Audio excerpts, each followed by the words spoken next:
Hello, and welcome to the 12 Days of Manifestation. My name is Kitty Coy, the Manifestation Mentor, and I'm here to share with you 12 amazing tips on how you can be a manifesting machine. Day one of the 12 Days of Manifesting is all about getting clear in what you want. Surprisingly, this is actually the hardest part. Most of us don't know what we actually want, we know what we don't want. And so we're trying to get away from the opposite. For example, we want abundance because we're sick of being broke. We want love because we don't want to be lonely anymore. And we want health because we're sick and tired of being sick and tired. But the problem is when you're trying to move away from something you don't want, it's like a rubber band. You have a tension relationship with whatever you're pushing away from. So the harder you push it away, it gets to a point where it snaps back in and you are actually attracting whatever it is that you don't want. The other reason why it's hard to be clear in what we want is there's a lot of choices. You can be or do or have anything you want. So when there's so many things to choose from, it can get a little bit paralyzing to know what's the right decision for you. Day number two of the 12 days of manifesting is about visualizing with your emotions and your senses. The word visualization is a little bit of a misnomer because most of us think that visualization, you have to be able to play a movie in your mind to visualize appropriately. And while playing a movie in your mind is the end goal of visualization, you don't have to be able to play a movie in your mind at first. Practice makes progress in that. And so oftentimes, most people start, they're not really able to play a movie. The most important thing is you anchor into whatever senses you can experience. You basically want to create an experience in your mind that's so strong. It's like a movie when you're watching it on the screen, where if something like goes boo, you jump because you literally have tricked your subconscious mind into thinking you're there. So the more senses you can experience, whether that's smell, taste, sound, visuals, whatever it is, you're sensorizing the experience makes it more real for you. The most important part about visualization is being able to tap into the emotions of what it feels like to experience it.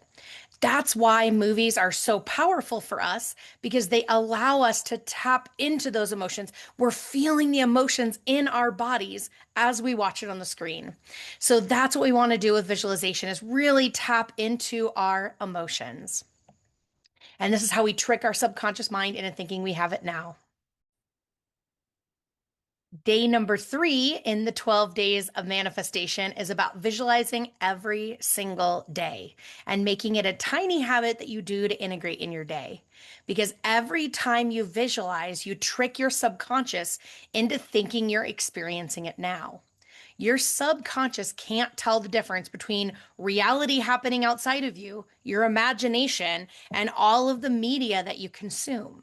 So we can trick your subconscious mind into thinking your visualization is real, that it's really happening to you. So each and every time you practice it with this tiny little 1 minute, 2 minute, 3 minute a day habit, you're tricking your subconscious mind into thinking you have it, literally creating the identity. And your subconscious wants to keep you safe, experiencing the same things again and again. So if it thinks you've already experienced that thing, it's going to resist less. So, how do you create an everyday visualization habit? By anchoring it to another easy habit.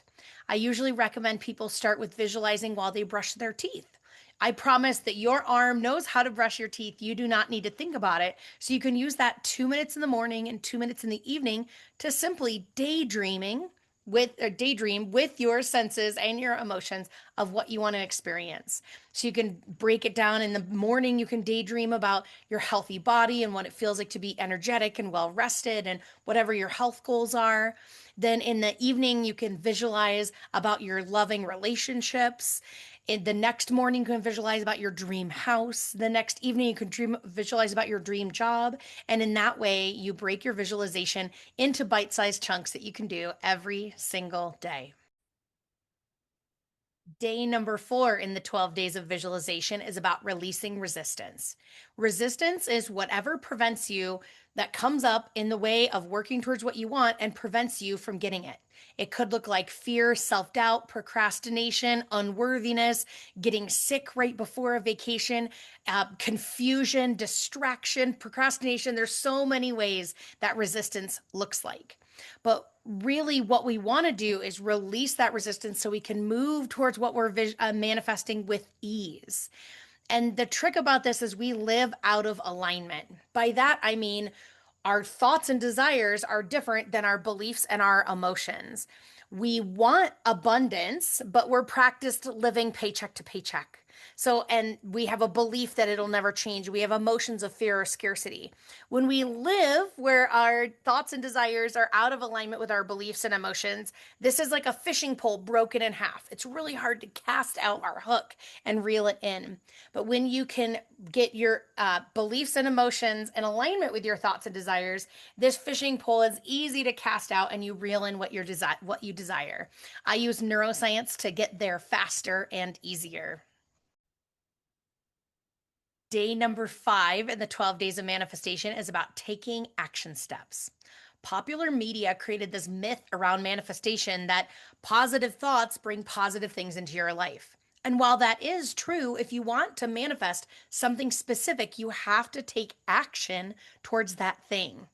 If you want a lake house, you could spend 20 years of your life sitting on your couch in your living room, meditating, having these beautiful positive thoughts, visualizing being in this lake house. But it is really unlikely someone's going to walk into your home and just hand you the deed to your lake house. If you need to take action, get out of your house and find a real estate agent, check out the lakes that you want to be on, get a mortgage, whatever that is, whatever steps you need to take to get that lake house, you need to be willing to take action.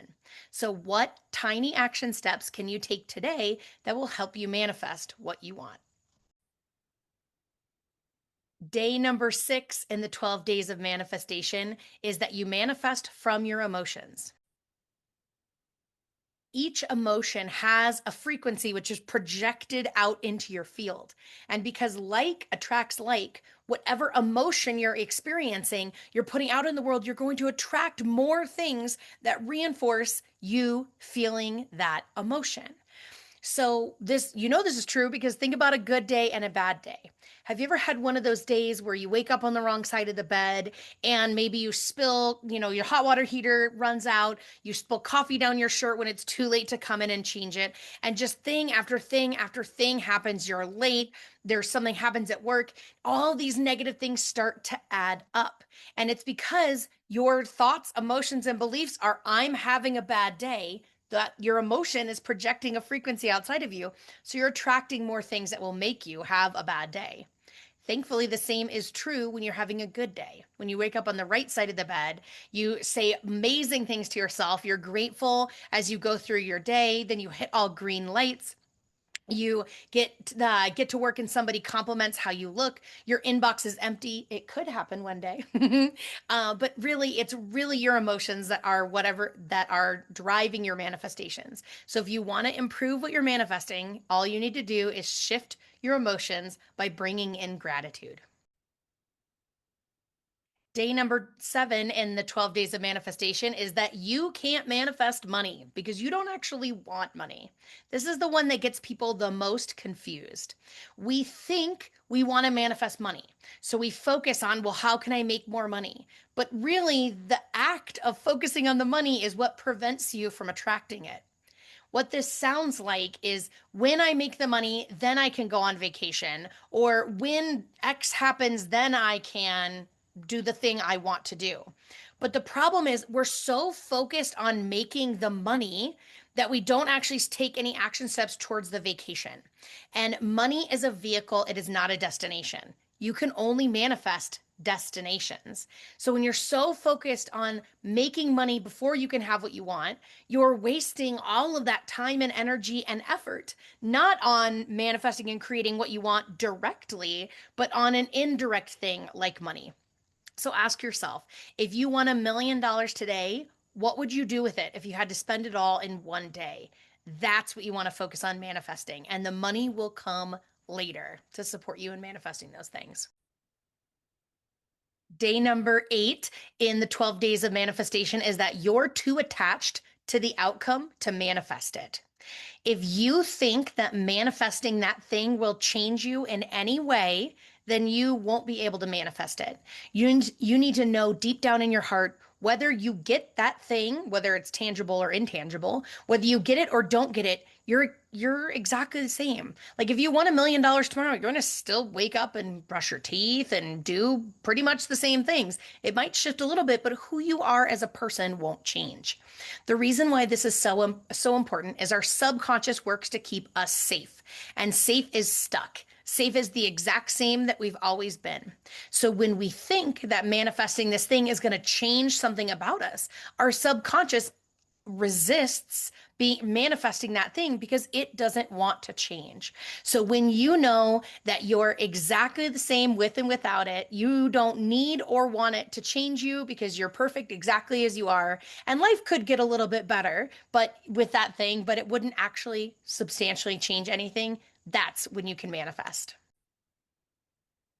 Day number 9 in the 12 days of manifestation is that your desire to fix yourself actually prevents you from manifesting. So at some point, there was something that you wanted to manifest and you weren't able to create or attract it. And then what happens is we automatically say, well, what's wrong with me that I wasn't able to do it? Obviously, there's something wrong about me that prevented me from doing this, or there's something, fundamentally wrong with me. The problem with that is we get fixated on this idea. When I can fix this thing about myself, then I can have what I want. So let's say it's worthiness. When I feel worthy, then I can have the things I want. I can make the money I want. And the problem is we could spend the rest of our lives fixing our worthiness, and we are wasting that time, energy, and money in trying to fix ourselves instead of directly just going for our dreams. So if what you want, no matter what you want, know that you're exactly perfect as you are. You don't need to fix yourself to have your dreams. You can have it all now. Day number 10 in the 12 days of manifestation is you don't have the identity of the version of you who's already created what they want. So we identify with the current level of good that we let in our lives. We don't, like if what you want is more wealth, but you don't identify as a wealthy person already, you will not let yourself have that because it changes your identity. So even if it's not to our preference, even if we don't want to be there, if we identify as someone who is consistently broke, lives paycheck to paycheck, but always finds a way to get by, then that is the identity we have. That is the glass ceiling we put on ourselves. We will never let ourselves meaningfully manifest more money because that would change our identity of living paycheck to paycheck and figuring it out. And this is because our subconscious works to prove you right and to keep you safe, stuck, exactly the same as you are right now. So until you think of yourself as a wealthy person, you'll have challenges manifesting a significant amount of more money. Day 11 in the 12 days of manifestation is that manifestation goes faster in community. When you're working by yourself, it's easy to get off track. Being in a community keeps us excited, helps us be accountable. We are a sum of the 5 people we spend the most time with. So when you surround yourself with consistent action takers, big visionaries, and people who are working to manifest what they want, you're more likely to manifest too. And so being in a community helps you manifest faster. Napoleon Hill, who wrote Think and Grow Rich, talked about the mastermind effect, which explains why it's easier to manifest in community. And he said, anywhere 2 or more people are gathered, there's actually 3 or more energies.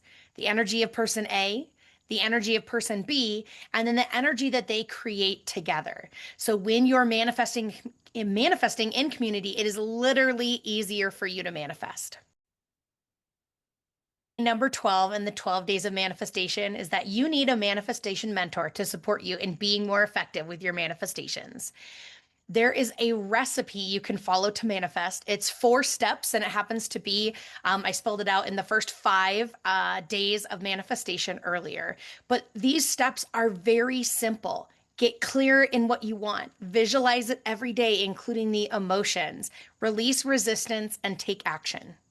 They sound simple, but it's not always easy to stay consistent and accountable in taking those steps. And as you're growing, you're guaranteed to hit roadblocks where you get stuck, fall off course, forget your habits, stop doing things, and eventually just revert back to how you were. Remember, we talked about how the subconscious wants to keep you the same as you've always been. So it will work to pull you back to where you started.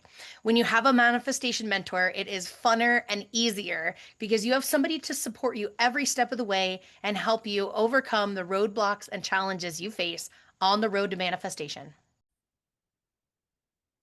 So, my name is Kitty Coy, the Manifestation Mentor, and it has been my pleasure to share with you the 12 tips on how you can be a manifesting machine. If you love tips like this and would love to learn more, I welcome you to join the Manifestation Mastery Retreat. This is a 4-day, 4-night transformational retreat in the Colorado mountains to teach you how to be a manifesting machine. There's so many amazing things about it. If you'd like to learn more, I welcome you to join an upcoming information session. There's information, links on how to join the information session and learn more about the retreat in my bio or in the description of this video. And so thank you so much for joining. I look forward to seeing you soon. If you want to learn more about this retreat, comment retreat and we'll send you the information.